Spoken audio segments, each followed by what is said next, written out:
It was late Friday night, and I was in my office poring over the profiles of several candidates who had applied for a job opening in our company.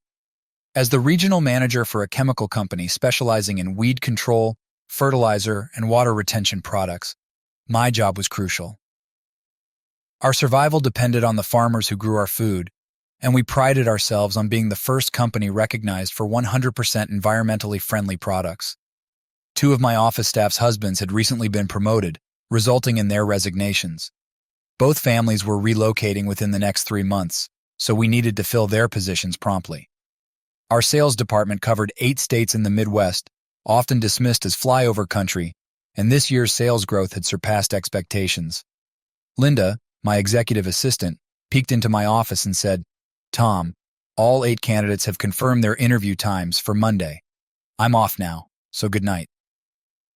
Every Thursday, I traveled to one of the states in my region for a half-day sales meeting on Friday before heading home. This routine had turned Thursday evenings into my wife's night out with her friends, an arrangement worth the cost of a babysitter. My weekly visits were vital for providing our sales reps with the personal contact they needed, and over the years, it had paid off handsomely. I hadn't lost a single team member in 8 years, which was quite an achievement for the company. After returning from my trip today, I had some time to review a few cases before heading home. The company had been urging me to give up this part of my job for years, but I valued the solitude it provided. With a know-it-all wife and 3 kids, the quiet time driving was invaluable. It also saved our branch from having to hire a sales manager, a necessary consideration in a budget-conscious environment. Our children were in junior and senior high school. My eldest daughter, my pride and joy, was graduating in the fall and had been awarded a full scholarship to Southeast Missouri State University. My youngest daughter had just turned 16 and was busy studying for her GED. My wife, Emma, had been working as an executive assistant district attorney since the year before our youngest was born. She had recently been offered a new position as a lawyer in the federal government, which she accepted. The federal job seemed to appreciate her uncompromising hardball approach, and the pay was double her current salary. It would have been foolish to turn it down, and she was set to start in 4 months. Despite being around my age, she had never remarried, and although rumors swirled, I didn't believe she was gay. For the past 15 years, my parents had taken our 3 children every second weekend of the month, giving my wife and me some much-needed time alone. My parents felt we needed this break to reconnect, and I have to admit, it was the greatest gift they could have given us. Without it, we might have ended up divorced like so many others. Our eldest, Julia, was set to work in our senator's office in Washington, D.C. for the summer before starting her undergraduate degree in political science. Some time ago, my father, with my permission, bought each of our 3 children a kit from Ancestry and submitted their DNA for testing. We knew a match would only be possible if any of their relatives had also submitted their DNA. When the kids talked to me about it, I gave my approval, thinking it might open up a new adventure for us. Julia decided to surprise their mother with the results, which we knew could take 5 or 6 months to arrive. This weekend, we were headed to Nashville to visit the Grand Ole Opry, returning home on Sunday. My wife had planned this special trip to create another memory in our life's journey. I met Emma in my final year of university at a soccer match. No, I wasn't one of the players. I was one of the no-name grunts selling overpriced food to the spectators. She was the coach's daughter and always had free tickets. One day, she had an argument with her boyfriend, and somehow, I found myself in the middle of their scuffle. She pushed him, and he retaliated by shoving me down the concrete stairs. I ended up in the hospital with 25 stitches on my forehead. Emma must have felt guilty because she visited me every day to check on me. She met my whole family before I even regained full consciousness. They told me later that I had been in a coma for nearly a week due to severe internal injuries. As the haze in my vision started to clear, I saw a strikingly beautiful woman standing by my bed. For a moment, I thought I had died and was at the pearly gates, with her as my angel guide. Then my friend Esmeralda appeared beside her, looking less than impressed. I shut my eyes, hoping that when I opened them, Esmeralda would be gone and this surreal scene would have vanished. When I woke again, the goddess-like figure was still there, but Esmeralda was nowhere to be seen. It turned out she had found someone else to bother. Emma, the woman who had been by my side, never asked for anything in return, as I slowly pieced my life back together. We eventually started dating without much fanfare. After graduation, I went into sales, and she landed her first job as a management assistant. During a family reunion, her younger cousin asked why she was still single, and she replied, "Because Tom hasn't proposed to me yet." 3 months later, I found myself at the altar, watching her walk toward me. Emma was 5, 8 inches tall, with long blonde hair, piercing blue eyes, and a figure that could stop traffic. We got married, but by our 5th year, we were already on the brink of divorce. To this day, I still don't fully understand what went wrong. Perhaps Emma didn't either. On our way home from a trip, we stopped at Lambert's, a place famous for its flying rolls and mediocre food. Emma insisted we stop because it reminded her of her mother's cooking. As we settled in, she reached over and turned off the car's sound system, signaling she wanted to have a serious talk. I discreetly turned on a recorder I kept in my jacket pocket, a habit I developed for moments like these. "Tom," she began, "have you ever thought about having an affair?" Her question hit me like a ton of bricks. My mind raced with questions. What prompted this? Was she hinting at something? I took a deep breath to clear my thoughts. "Emma, let's be honest," I said. "Everyone's thought about it. The real question is whether I've ever acted on it, and the answer is no." "Why not?" she pressed. "Because I took my vows seriously when we got married. They meant something to me then, and they still do." Emma sighed. "Times have changed, Tom. Marriage vows don't hold the same weight they used to. I think you should consider finding a mistress, someone you're compatible with. Don't worry about guilt. I'm giving you my blessing. It might even strengthen our relationship." Her suggestion shocked me. It felt like she was giving me permission to betray her, something I couldn't fathom. "Why is my having an affair so important to you, Emma?" I asked. "Have I done something to make you want to sabotage our marriage?" She was silent for a long time. Finally, she turned the sound system back on, ending the conversation. But her silence spoke volumes. Emma always had an answer for everything, so her lack of response was telling. I started to believe that something was seriously wrong in our marriage, something I needed to uncover. We drove on in silence for another hour, covering about 40 miles, before she turned off the sound system again. I reached for my recorder. "I'm sorry, Tom," she said. "I think I've been reading too many romance novels. Those ideas must have come from there." With that, she turned the sound system back on, acting as if the matter was closed. But I knew better. Emma hated those books, always dismissing them as trashy. She would never read them, let alone let them influence her thoughts. As we drove the last leg home, I realized I knew very little about her Thursday nights out with the girls. I had always trusted her completely, never questioning her activities. But now, I couldn't shake the suspicion that something wasn't right. Was she going out to bars and having one-night stands? When we arrived home, my parents were there with our kids. I poured drinks for my parents and listened as they recounted their weekend with the grandchildren. They cherished these moments, saying the kids kept them young and active. They stayed for about an hour before heading home, and I walked them to their car, my mind still reeling from the conversation with Emma. "Tom," my dad said quietly, "when would be a good time for us to have a private conversation at your office tomorrow?" "I've got interviews all day," I replied. "How about we meet in 3 hours? Whatever's going on, I'm here for you." Dad leaned in, whispering, "It's not about your mom and me. It's about Emma and your youngest daughter. I can't say more since Emma is watching us." "Okay, Dad. I'll drop by after work and we'll sort it out in half an hour," I said, loudly enough for Emma to hear through the window. After watching my parents drive away, I went inside, grabbed my car keys, and threw my toolbox into the trunk. "Hi, honey," I said. "I need to stop by Dad's tomorrow to help him with something, so I might be a little late." "I heard you from the window," Emma replied. "Don't worry, we can have dinner a bit later." The next day, my parents arrived promptly and were shown into my office. We settled down, waiting for the coffee to be brought in. Once it arrived, Linda closed the door behind her. "Tom," my father started, "I owe you an apology for that silly prank with the kids' DNA tests. They found a match for Lisa. She has a paternal grandmother who's been searching for her son and his descendants." He handed me a form from Ancestry with the woman's name and phone number. I was stunned. Dad, seeing my reaction, understood how deeply the news had affected me. "Dad, I don't think this is a mistake," I said. Let's see what we can figure out. Using the office phone, I dialed the number and activated the recording function. I wanted to make sure the conversation was documented. The phone rang twice before someone answered. My name is Thomas Parker, and I'm looking for Mrs. Elizabeth White regarding a DNA match found through Ancestry, I said. May I speak to her, please? You're speaking to her, the woman said. How can I help you? It's complicated, I began. In short, my youngest daughter is your granddaughter. You mean Lisa Parker? She asked.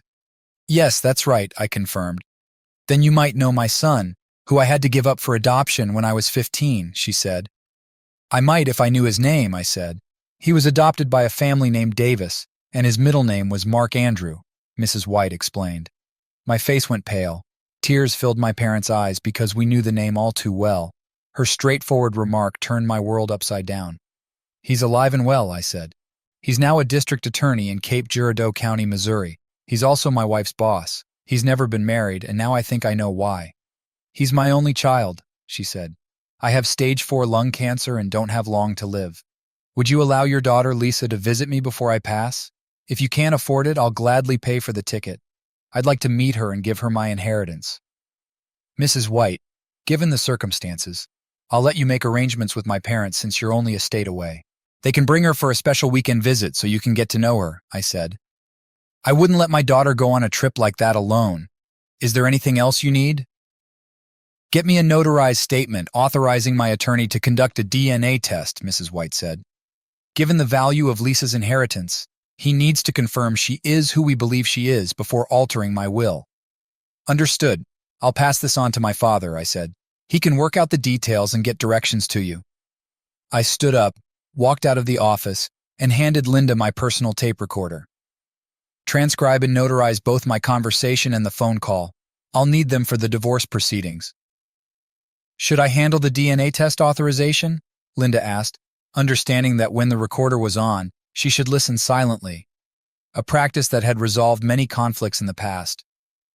Yes, I said, but we need to keep this secret for a few weeks. I want to find out what my soon-to-be ex-wife does on Thursdays. I walked into my assistant's office and said, John, I need to speak with you and your wife as soon as possible. I'm going to need your help with a personal matter. John immediately sensed the seriousness of my request. She'll be off duty soon, he said. I'll text her to come right over. I returned to my office and made plans. Using my house key, John and his wife would pack Lisa's clothes and leave the following Friday. I would pick her up from school and drop her off at their place by 10 o'clock. As I escorted my parents to the exit, John's wife arrived. I told her to head to his office and I would join them shortly. Thanks to modern technology, Linda had already transcribed the recordings. I handed copies to John and Anna to review, suggesting they start with the conversation between my wife and me. I gave Linda the paperwork my father had provided to make photocopies for my attorney's file, ensuring everything was in order. Both Anna and John had known Emma and me for many years, and they took today's revelations very hard. Anna and Emma grew up in the same neighborhood. Though they weren't close, they naturally knew everything about each other. Anna was shocked to uncover the hidden reality that had come to light. Do you think there's any chance they're still lovers after all these years? Anna asked. Or was it one of those situations they got into and then realized their mistake? I don't know, I replied, but I'm going to need your help to find out. For the next few weeks, John, I need you to take the company car for sales meetings. Anna, I'll need to drive your car so that no one will recognize it. You can use John's car. I'll inform corporate that this is part of your cross-training, John, so you'll have to do it for the next 3 months. You're going to follow Emma around on Thursday nights and document everything. John nodded. Since Emma believes you're still making your weekly trips, she'll be none the wiser. My gut tells me it's still happening, I said. Why else would Emma suddenly suggest I have an affair with her blessing? If Davis hadn't changed jobs, nothing would have changed. I believe Emma may be planning to move in with Mark Andrew Davis when he starts working in St. Louis. If Emma can prove that I'm having an affair, it would justify her filing for divorce in her eyes. I can see Emma doing something like that, Anna agreed. It's become common to deflect blame onto others to distract from your own behavior. If you find proof one of these Thursday nights, call me. I'll have dispatch send a couple of officers to inform them you've been in an accident. That way, we can get a detailed report on their state, clothed or otherwise, and where they end up. A few cops wouldn't mind a bit of revenge on the DA for how he's treated them. Linda looked up and said, Paul Clark left the DA's office 4 months ago because he couldn't stand working for Davis anymore. He opened his own practice. I've faxed everything we have so far to his office, and he's expecting you. You'd better hurry. Give Paul my regards and best wishes, Anna said. Tell him we still miss him. I left to meet the man who was now on his way to the Supreme Court with the women's right to life movement. His perspective on the law and how to apply it had turned many cases upside down. As I approached Paul's office, things started to make sense. Emma and I began having marital issues right after she started working for Mark Davis. Around the same time, I was promoted to sales manager and had to start traveling frequently. If their affair had continued all these years, I'd been an unwitting cuckold for over 15 years. The expensive Christmas and birthday presents from Mark now made sense. Paul was waiting for me when I arrived. Anna had briefed him on our plans. Paul handed me a key to Davis's house and a paper with the alarm code.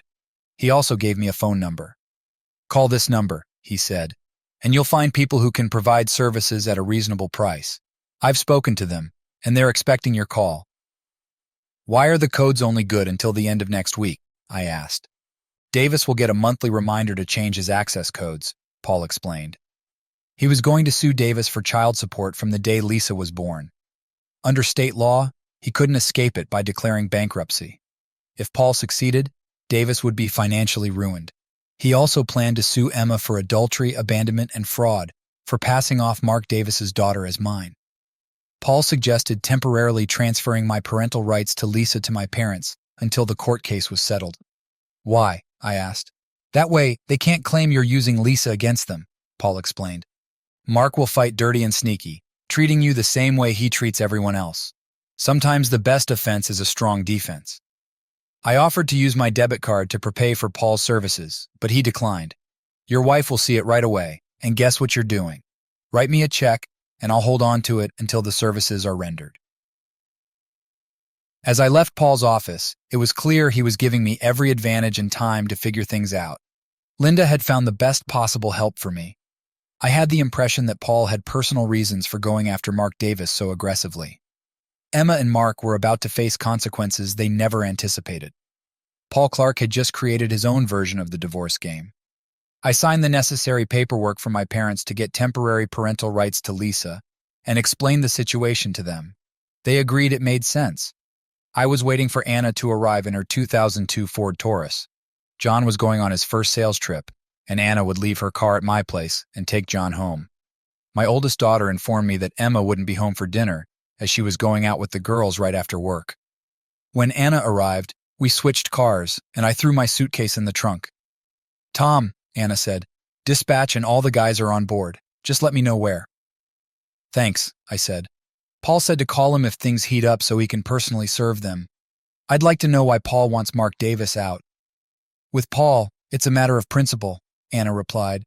Mark can't back up what he says. It was interesting to watch Emma and Mark drive away in their cars. After both of them had finished a first-class steak, a bar and grill, they went their separate ways. I, however, drove straight to Mark Davis's house and waited. Paul's friends and my crew had already set up everything. I found a secure spot with a clear view of Mark's place. Emma was the first to arrive. She disabled the alarm by entering a code and then used her key to unlock the door. We filmed her as she entered the house. 10 minutes later, Mark arrived. Emma greeted him with her blouse wide open, revealing her bare chest. Mark embraced her, and they shared a passionate kiss. As they kissed, I saw his hands move to her breasts. Once they closed the door, I stopped filming. 6 out of the 8 rooms in Mark's house were wired for video and sound. We had set up our base in the house of Mark's neighbor's son, who was serving a long prison sentence. Everything we filmed at Mark's house was streamed live on their Facebook pages. It turned out that Emma had a team tailing me, thinking I would take the bait and look for a new mistress that night since she knew my schedule. They even hired a prostitute who matched my taste. I texted Anna to inform her of what I had overheard. She called her husband John to warn him he was being followed. John, a former Marine, took immediate action, driving his car off the road at 10 p.m. to force his followers to reveal themselves. He then called a tow truck and reported the incident to his wife, who texted me the details. I reassured her and provided the address. I slipped over to Mark's house and removed the valves from all the tire rods on their car, ensuring they wouldn't be able to leave. The lovers were trapped. Police officers arrived, their blue lights flashing, and began looking for Emma Parker. Mark tried to deny her presence until the officers pointed out her car in the driveway. Finally, Emma appeared, wrapped in a sheet. "Mrs. Emma Parker, your husband Thomas James's car was involved in an accident near Little Rock, Arkansas. Your parents suggested we find you here." I savored the sight of Emma's face turning white. The police lied to unsettle them. Afterward, the officers left, and I followed, keeping up with them. From the moment the police arrived to the moment they left, everything was streamed live on Facebook, providing undeniable proof. At midnight, my eldest daughter Julia called. "Daddy, Mom isn't home yet, and my calls go to her answering machine. I'm worried. She never stays out this late. What should I do?" "Call Mark Davis and ask him to put you through to your mother," I instructed, giving her his number. "Why call her boss?" Julia asked. "Because he's been her boyfriend every Thursday for the past 16 years, I replied. I then sent Julia a clip showing Emma wrapped in a sheet talking to the cops and Mark in pajama pants. 10 minutes later, Julia called back. Mom's phone suddenly worked. She called me saying she was on Lower East Broadway with 4 flat tires. I knew she was lying and told her it couldn't be true since it was right next to Mark's house. She insisted, but I told her I saw the video of her and her lover. When she asked for the clip, I sent it to her. Mom couldn't explain why she was wearing a sheet. "I wasn't expecting her home for a few hours, but can you do me a favor and open the front door?" I asked as I got out of the car. Julia saw me take my suitcase from the trunk and walk towards her. As soon as I set my suitcase down, my cell phone rang. It was Paul Clark. I answered and put it on speaker. "Tom, I just served them both at his house," Paul said. "Now your wife and her lover are barred from coming within 500 feet of you and your children. I'll notify the Cape Police Department before heading home. Don't talk to her at all. If she shows up, even for her clothes, call the police." "Got it. And my oldest daughter heard it too," I said. "Thanks, Paul. Julia, open the garage so I can move Anna's car inside," I told her. "I need to be in Little Rock." As we finished, Julia asked, "Is that why the locksmith came at 6 to change the locks?" "Yes, it was a last-minute decision," I explained. "I had Kathy order it since it was becoming clear things would go as planned." "What prompted this?" Julia asked. "The DNA test your grandfather sent to Ancestry. They matched with Lisa. He told me about it at work on Monday. When I contacted the woman, it turned out your mother's boss is her son, whom she gave up for adoption when she was 15. Julia lost her temper, and I held her until she calmed down. Then we went into the kitchen to talk quietly. I played a recording of a conversation her mother and I had on our drive back from Nashville. Hearing her mother's words was revealing. "Why does Mom want you to have an affair, Dad?" Julia asked. "To offset the consequences of her actions if they were discovered," I said. It's ironic that her assumption led to the truth. A quiet knock interrupted us. Since I wasn't supposed to be home, Julia answered. A police officer informed us they had stopped the cab Emma was in and warned her about violating a court order. Julia and I discussed everything late into the night, agreeing that Emma should have been a writer given her flair for storytelling. "I still can't believe Mom had an affair with the same man for over 16 years, Julia said, her voice tinged with disbelief. "How did we not see that?" "It was easy," I replied. "You kids were young and I was a sales manager who traveled to different states for meetings every week. Out of trust in our marriage, I saw no reason not to give your mom my blessing for her weekly girls' night out." "We all trusted her," Julia said. "That's what blinded us to what was really happening." I sat there, stunned. If my daughter hadn't pointed it out, I never would have realized it.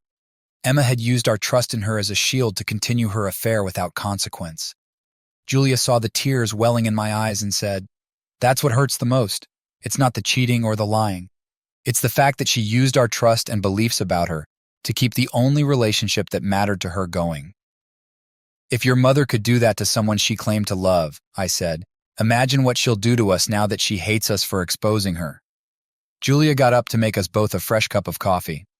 Dawn was already breaking when a text notification came through on my phone. "It's from your mom," I said. "She wants to talk to me as soon as possible, saying we have family issues to discuss before I return from my trip." "How are you going to respond?" Julia asked, worry evident in her voice. "Don't worry," I said. I'll tell her to go ahead and laugh at the big dumbass behind my back with Mark. She can still move to St. Louis with him, but not with our kids." Julia looked at me, shocked. "Your mother doesn't need me anymore," I explained. "My usefulness to her has run out. She wanted me to have an affair so she could use it against me in divorce court. She never thought she'd get caught after all this time." It must have been painful for Julia to hear the harsh truth in my words. Few people can face the raw reality without reacting defensively. Most lash out, calling the truth-teller names because the truth hurts, but in time, they accept it. I stood up and took my daughter in my arms as she began to cry again. We managed to calm down before we heard Michael and Lisa stirring. I turned on the kitchen TV for the local morning news, as I always did. Soon they were having breakfast, surprised to see me at home. We were all taken aback when an image of my wife appeared on the screen. My son turned up the volume, curious. I felt a pang of pity for my children as they heard Mark and Emma discussing how stupid I was. Emma bluntly said, "That fool is such a moron. He doesn't notice anything going on around him." Then their mother made a sarcastic remark about me, making them both laugh. The reporter cut in saying, "I don't think they're laughing anymore." He explained that after watching 5 hours of the longtime lovers' Facebook behavior live, their plan to set Thomas Parker up with a prostitute to secure a divorce and take everything he had backfired spectacularly. In the next scene, Paul was shown suing both of them. Lisa ran over to me and sat on my lap, sobbing. It was a terrible way for a 16-year-old to learn that her father wasn't her biological father, but her mother's longtime lover. Michael summed it up bluntly. "If you're just a piece of trash in Mom's eyes, what does that make the rest of us?" Once Lisa calmed down, Julia helped me explain what had happened since we got back from Nashville. I called the school to arrange for them to be excused on Friday and Monday to give them time to adjust. Just as we were about to start breakfast, Lisa said, "Daddy, the chief of police is coming." That got our attention, and we turned up the volume again. It was announced that both Emma Parker and Mark Davis, our current district attorney, were being criminally prosecuted. A task force was being assembled to investigate. I thought about how public exposure often forces people to confront behaviors they tolerate privately. Hypocrisy rules our society every day. After breakfast and cleaning up, I gathered my 3 children at the table. I showed each of them a copy of the letter my father had received. Then I said, "Lisa, my parents are picking you up to take you to meet your biological father's mother. She is dying of cancer and has asked to meet you. There's a good reason for this, but it's best if she explains it to you. As far as I'm concerned, you are my daughter and always will be. If you have any questions, ask your grandparents. Julia, will you help your sister pack for the weekend while I call my parents?" I asked. As soon as the girls left, my son asked, "How do you handle this, Daddy?" "I don't know," I replied. "I find myself constantly struggling to keep my cool. Remember, son, if this ever happens to you as a father, you have to stay strong for everyone else in your life." With those words, I called my parents and explained the situation. They said they'd come as soon as they finished loading the car, since they still had an hour before their flight. Little did I know that my relationship with my son would change for the better at that moment. The 3 of us watched the daughter I had raised leave with my parents to meet her biological grandmother for the first time. I prayed that everything would go smoothly and that she would return with the same love she always had. The DA's office felt like a morgue. Emma Parker went shopping for new clothes after her car was towed and the tires replaced, while Mark Davis read through the lawsuit filed against him. Despite lacking a direct DNA sample, they had linked him biologically, leaving no room for him to deny his parentage. The staff now knew the truth about their relationship and their years-long affair. This revelation, coupled with the hidden truth about Lisa Parker's background, was becoming a political nightmare. Under the law, fraud had been expanded to include the failure to disclose all material facts, leading Paul to file a civil suit against both Emma and Mark. It was clear that they had been defrauding me for years. All the lawyers Paul approached believed that Tom Parker and Paul Clark would win.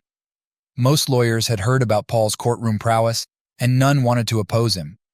By the time he presented his case, most defenses were rendered useless. The exposure of their behavior on Facebook and their blatant attempt to ruin an honest man for personal gain became front-page news due to Mark's position in the community. Emma had just walked out of a store she frequented, known for its unique clothing. She didn't expect to run into a woman who bluntly asked if she was crazy for not realizing things would end badly. When Emma asked what she meant, the woman said she had been a porn star on Facebook for at least 5 hours. Emma returned to Mark's house around 1 p.m. and found the service company had just finished. They mistook her for the homeowner and suggested resetting all the security codes. It wasn't until they left that she realized she hadn't confirmed their presence with an electronic signature. Emma called Mark, wanting to ensure he didn't take the new position in St. Louis. When he asked why, she explained her concern. They began to believe that I was just protecting myself because they both knew Mark's new job was a political appointment from the deep state. Emma made herself some coffee, sat down, and reviewed the divorce petition. The first blow came when she realized that her own words had made me suspicious. I was perplexed as to why she was asking me to intentionally hurt another human being for her own gratification. My parents had informed me of the DNA match, which confirmed Lisa's true origins and provided undeniable proof of Emma's affair. Emma began to realize that I must have known about her behavior long before Lisa was born. At that moment, she understood that I was behind the events of the previous night, revealing the hidden truths of her life. As she took another sip of coffee, the doorbell rang. She stood up, walked to the front door, and found Mr. Carter, the neighbor Mark disliked. "What can I do for you?" she asked. He handed her an envelope of legal documents and said, "Tom, your husband, used my apartment as a base for his operations against you and your lover last night. I was happy to help because Mark Davis got my son the maximum sentence as a first-time offender. The information in this envelope will also be delivered to everyone on your side of the family this afternoon." Tom wanted to know if you're laughing at him now. Emma watched him walk away with a smirk. Back in the kitchen, she opened the envelope, which was filled with pictures. The images showed her letting Mark into the house, greeting him at the door, and engaging in sexual foreplay in the living room. Even the police officers were captured in the photos. Tom's team had been thorough. The last printed page, signed by her husband, stated that if the information became public, there would be serious repercussions. Her plans to force her husband into submission had fallen apart. "Emma," I wrote, "last Sunday when we got home from Nashville, I realized you were trying to set me up for divorce. Since then, I've been trying to understand why your love turned to hatred. Now I know. You blame me for what you felt was missing in your life. You felt trapped and longed for your carefree single life. That's why you turned to him, to rediscover the single life you missed. By doing so, you escaped from a marriage you hated for a few hours each week. The only reason you stayed married to a man you despised was because Mark didn't want the responsibility of raising children, not even his own. With your opinion of me, there's no way you'd leave the kids alone with someone you considered worthless. Your pride wouldn't allow it. As a result, you've lived a life built on deliberate lies," I wrote. "Every day you and Mark got away with it, and your contempt for me grew. To you, I became more of a fool and an idiot. How many times did you laugh at me, the unrepentant bastard? Did you inspire Mark to make love to you by humiliating me? What I can't forgive is what you both did to our children. They'll be affected for the rest of their lives. I can't fathom how you and Mark found it amusing to play with our lives, like we were just pawns in a game." The news reporter summed it up perfectly when he asked if you were still laughing at Thomas Parker now.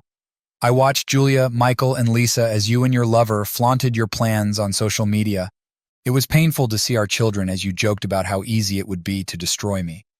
Michael, our only son, said, 'If Mom thinks you're just a piece of trash, what does she think of us?' I haven't asked them about their future relationship with you. At this point, I can honestly say they don't exist to me anymore. It was your and Mark's utter contempt for me that led to this. At least we both know you're laughing because you've left me with a reputation as a hapless goofball. Perhaps tonight, you and Mark can toast to your victory." Emma's hands shook so violently that she dropped the paper. She looked bitter, angry, and hateful. To anyone else, she appeared as a mother who didn't care about her children, husband, or anyone else, only herself and her desires. Then, her sobs broke the silence. Tom was the only person capable of destroying someone's credibility without directly condemning them. Everyone who read his words couldn't argue with his comments about their behavior. In his eyes, everything she'd done was about self-preservation, not love. He should have known that Mark was pressuring her to leave before Lisa was even born. Mark's new job changed their plans. Originally, they were going to wait until Lisa graduated high school to reveal her true origins without repercussions. Tom was right about one thing. Emma wasn't laughing now. Emma picked up the divorce petition and continued reading. It was devastating. One of the lawsuits against them was for fraud, as they had concealed Lisa's true origins. She was accused of emotional and mental abandonment, adultery, and defamation. When she saw the amount demanded for damages, she felt nauseous. If Tom won, both Mark and she would be financially ruined for a long time. Tom and his lawyer argued that they could no longer treat Tom as a fool. Saturday was chaotic for me and my two older kids from early morning until late afternoon. Family members visited us, including Emma's parents, her siblings, and their spouses, all bringing food to support us. Even my brother and sister came from out of town. We were overwhelmed with love and support. Everyone struggled to understand how they had been deceived by Emma for so long. They all agreed that what was posted on social media proved her malicious intent. My father-in-law and I grabbed a cold beer and went out to the patio for a few minutes. "Thomas, let him go," he said. "Lila is in the house, so you can have some privacy. We'll keep them away until you calm down." He stayed with me until things settled. "Lila and I plan to change our will," he said. "What should have been Emma's will be divided among your 3 children. She may be our daughter, but I'll never forgive her for what she's become." We had just finished clearing out the house when my dad called. "Lisa met this lady," my father said. "You can definitely see the family resemblance." Their meeting went well. Mrs. White was interested in our family situation and got Lisa to openly express her feelings, which was good since she had been keeping things to herself. The lawyer got the blood sample he needed and then invited me in for a private conversation. My father continued. He asked about Mark Davis, and I told him what we knew. I learned that Mark's real father is in prison for life for killing his mistress's husband. Mark would have inherited from his real mother if Lisa hadn't come into her life. "Don't worry, Dad," I replied. "Paul Clark got a court order banning Mark from being within 500 feet of us." It was a busy day with many family members from both sides offering support. We stayed at Mrs. White's estate as her guests. "Your mother felt honored to be treated so regally," Dad explained. "Lisa is staying with Mrs. White now. We both like her." Her lawyer said he hadn't seen a smile on the grand old lady's face in a long time. "Hold on. I'll put your mom on the phone." "Tom, I got a chance to talk to Elizabeth alone. She asked what kind of son you were, and I spoke about your life, trying to be as honest as I could. We discussed in great detail what had happened over the past week. She appreciated the respect you showed her and thanked us for advising her on handling her estate situation." My mom continued. "She plans to leave everything in a trust in Lisa's name for you to manage until she turns 25. Text me when you leave." "So I can be there when you bring her home," I said before hanging up. I texted Lisa, "We all miss you," and sent a quick message to Dad. We finally had time to get everything in order before John and Anna arrived in my car. I apologized to Anna for not returning it sooner. "The police chief sees a chance to take down Mark Davis," Anna said. "He and Paul are collaborating, and Paul has provided some questionable items for the investigators." When I got back, the staff looked gloomy and upset. John said, "I told them in general terms that some of us were aware of what was happening most of the week and helped where we could. It's been an emotional roller coaster since Thursday night. The kids are still struggling, so I'm taking Monday off too," I said. "Have you heard anything about Emma?" Anna asked. "Not since Thursday night," I replied. "Mark and she are probably busy with their own lives, making it clear how they feel about us." My youngest daughter called me early Sunday morning and asked if she and her grandparents could come home late on Monday. I gave my blessing if her grandparents agreed. She thanked me for making her go. "Why?" I asked. "Mrs. White made me realize it wasn't my fault that Mom's infidelity brought me into the world," Lisa said. "She made Daddy understand that we were all innocent victims and didn't deserve what Mom and Mark's behavior brought upon us." "I love you, Daddy," she said before ending the call. On Monday night, Julia, Michael, and I watched as my parents pulled into our driveway. They looked stressed and tired. As soon as Lisa got out of the car, she rushed into my arms. It was nice to have my youngest daughter home. Her father opened the trunk and brought in her suitcase, which Michael immediately carried to her bedroom. Then the 3 of them went to the family room to catch up, while my parents and I went to the kitchen for fresh coffee. My parents shared their impressions of Mrs. Elizabeth White. When we left, she was calm, my father said. Meeting Lisa and having her accept Mrs. White was important to her. Mom pulled an envelope of legal documents out of her purse and handed it to me. This was given to me by her lawyer per Elizabeth's instructions, she explained. I opened it and found a check for $50,000 and a short letter. The great lady thanked me for granting her request and informed me that she had already lived beyond her life expectancy before I contacted her. DNA confirmed the biological connection. Lisa is a beautiful girl, and you've raised her well. Use the resources I've given you to get through this difficult time, and don't forget your values. I gave it to my parents to read. It was hard to realize that we may have fulfilled a dying woman's request over a cup of coffee. I explained everything that had happened while they were on the trip. I told them that emotionally, everything was behind us as a family, and that we would return to our normal lives starting tomorrow. The rest of the week went smoothly. Emma tried to contact each of our children by phone and was told not to call again. Corporate headquarters was thrilled that I was no longer leading sales meetings and began looking for a new sales manager for the first time in 10 years. I was sitting in my office going over the month's sales figures when Linda poked her head through the door saying, "It hit the fan." I looked up and asked, "What now?" "I received a letter informing me that your latest letter to Emma was published on a Southeast Missouri newspaper website," Linda said. I went to the website and found the Speak Out section. Linda came over to my desk and started reading over my shoulder. By the time she finished, she was sobbing. "I wrote it when I was emotionally upset," I explained. "Maybe I was too harsh." "No," Linda said. "You just coldly and bluntly stated what her long-term behavior shows. Either one of them could have come clean. Mark got the benefit of a long-term relationship without the cost." "That's what I thought," I said. "It's rare for the community to see the real cost of someone's behavior on a family in such a public way. For anyone who has been divorced like me, it's a stark reminder of the pain and suffering they went through before they could start living again." Look at that last comment. As a feminist for most of my life, I have fought for equality and empowerment. What this woman and her lover did to her husband and children has forever tarnished our movement, I read aloud. Emma and Mark were having dinner at Bar and Grill. The place is usually packed on Friday nights, but tonight, there were only empty tables around them. When they asked the waitress why, she explained that people were avoiding them because of the publication of Tom's letter on the website. Emma and Mark asked for the bill and quickly left, knowing they had better stay out of the public eye for a while. As they were leaving, Emma noticed her parents sitting at a table. She approached them, with Mark following. Her father looked at them and said, "Mr. Davis, I suggest you leave and let my wife and I eat in peace." Emma left the restaurant in tears, finally realizing the irreversible consequences of her and Mark's actions.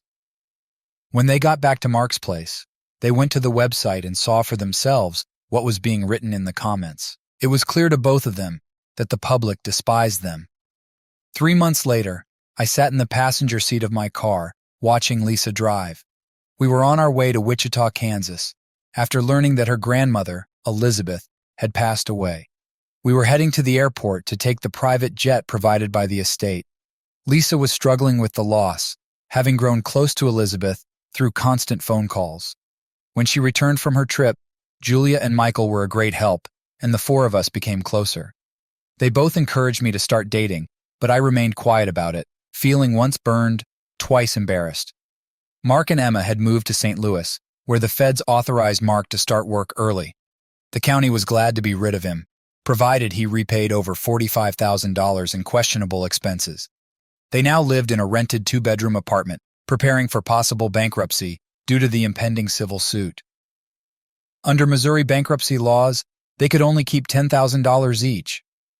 Our divorce was finalized according to state law, with Emma required to pay child support while the kids were in school and cover 50% of their living expenses if they lived on campus. The civil fraud trial was due in 2 weeks. My children still refused to talk to their mother, as did her relatives. Emma had learned firsthand that people can only tolerate so much before they leave for good. Lisa had to endure a meeting with her biological father, arranged by the state child welfare agency. It did not go well for him. Lisa told him that his mother had informed her that he, like his real father, was a drug addict who should not be allowed near any woman. In front of welfare officials, Lisa declared both her mother and him dead in her eyes. We attended her grandmother's funeral, after which the lawyer revealed the extent of Lisa's inheritance. It was overwhelming. As trustee, I discussed it with Lisa, and we decided to sell her grandmother's house, keeping only personal jewelry and a few photographs. Back home, as the school year wound down, I prepared for the first day of court on Wednesday. Lisa walked into the den. "Dad, can you arrange for Mark, Mom, and their lawyers to meet with us and Paul on Tuesday?" she asked. "I think so, but why?" I inquired. "I want them to see the real cost of their actions," Lisa replied. Grandma Elizabeth suggested it. I called Paul and we arranged the meeting. It was a beautiful sunny day as we sat with Mark, Emma, and their attorneys. Lisa spoke first. "I requested this meeting," she began, "to inform my biological father of the following: the whereabouts of your father and his request to visit him in prison. He is serving a life sentence for the murder of his mistress's husband. You must realize that you are the product of a rape committed by a distant cousin when she was 14 years old." Lisa handed him a sealed envelope with his name on it. I savored the shocked expressions on Mark and Emma's faces. "You both should know that my biological grandmother left me over $100 million in trust for my father, Thomas Parker, until I turned 25. It would have been yours, Mark, if she hadn't discovered me," Lisa stated. "When she found out how I was conceived and what came of it, her views on morals and standards changed. That's when she disinherited you. In my grandmother's eyes, what you both did was disgusting. Paul, my trust will be paying my father's legal bills. Mark and Mom, you can try to reconcile before you go to court, because if we have to, we'll go all the way to the Supreme Court. Mom, you have to realize that even though you created me in sin, that doesn't give you the right to deem it acceptable. Thankfully, my biological grandmother made me realize that it is my father's morals, principles, and standards that make me who I am." I left that meeting both proud and humbled. My daughter had said it all. Whatever happened tomorrow didn't matter because today, I was blessed with what truly mattered.